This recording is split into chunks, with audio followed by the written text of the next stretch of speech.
नमस्कार, आप देख रहे हैं रिपोर्टर एमडी। आसपास की दुनिया सबसे पहले आपके सामने। पीएम मोदी बोले, राष्ट्रीय एकता हमारे जुडिशियल सिस्टम का foundation stone. Rajasthan high court platinum jubilee.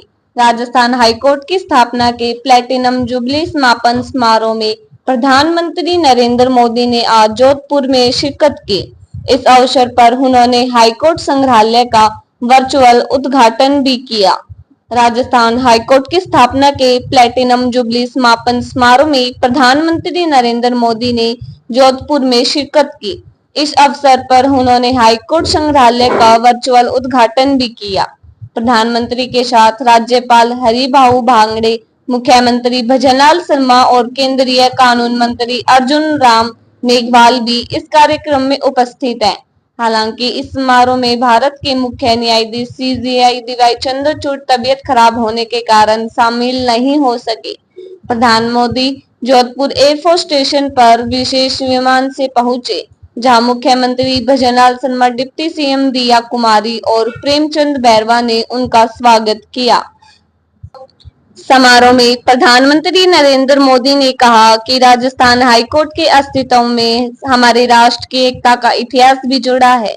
Sardar Patel ने अब जब 500 से ज्यादा रियासतों को जोड़कर देश को एक सूत्र में पिरोया था, उसमें राजस्थान की भी कई रियासतें थीं। जयपुर, उदयपुर और कोटा जैसी कई रियासतों के अपने हाईकोर्ट थे। इनके एकीकरण से राजस्थान हाईकोर्ट अस्तित्व में आया। यानी राष्ट्रीय एकता ये हमारे जुडिशियल सिस्टम का भी फाउंडेशन स्टोन है। फाउंडेशन स्टोन जितना मजबूत होगा, हमारा देश और देश की व्यवस्थाएं भी उतनी ही मजबूत होंगी। प्रधानमंत्री नरेंद्र मोदी ने कहा कि देश में 30,000 से ज्यादा जेलें वीडियो कॉन्फ्रेंसिंग से जुड़ी गई हैं। मुझे खुशी कि राजस्थान भी इस दिशा में तेजी से काम कर रहा है। इस दौरान प्रधानमंत्री बोलते हुए अचानक रुके, फिर कहा कि बुरा मत मानना, हमारे यहाँ कोर्ट के आगे चक्कर शब्द मैंडेटरी हो गया था। कोर्ट का चक्कर, मुकदमे का चक्कर, जिसमें फंस गए तो कब निकलेंगे पता नहीं। आज उस चक्कर शब्द को खत्म करने के लिए देश ने प्रभावी कदम उठाए हैं।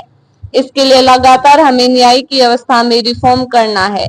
आज देश में कम खर्चीले वैकल्पिक डिस्प्यूट मैकेनिज्म की व्यवस्था देश में ईज ऑफ लिविंग के साथ ही ईज ऑफ जस्टिस को भी बढ़ावा देगी।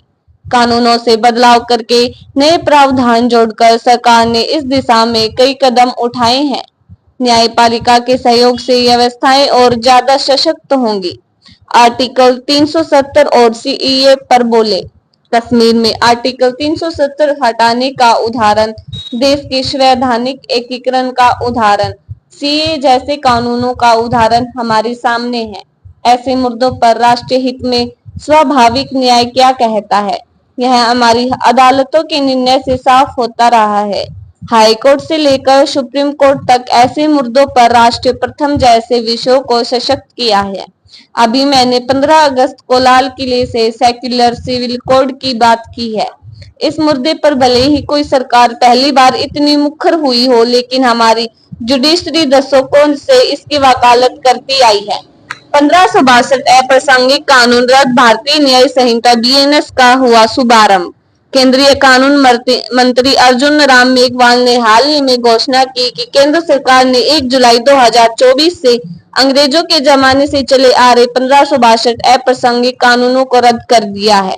उन्होंने बताया कि ये कानून अब आधुनिक भारत की आवश्यकताओं के अनुरूप नहीं थे और इन्हें समाप्त करने समय की मांग थी। मेघवाल ने कहा कि अंग्रेजों के जमाने में लागू किए गए कानूनों का उद्देश्य भारतीयों को दंडित करना था, इसलिए ब्रिटिश सरकार ने भारतीय दंड संहिता आईपीसी को लागू किया था।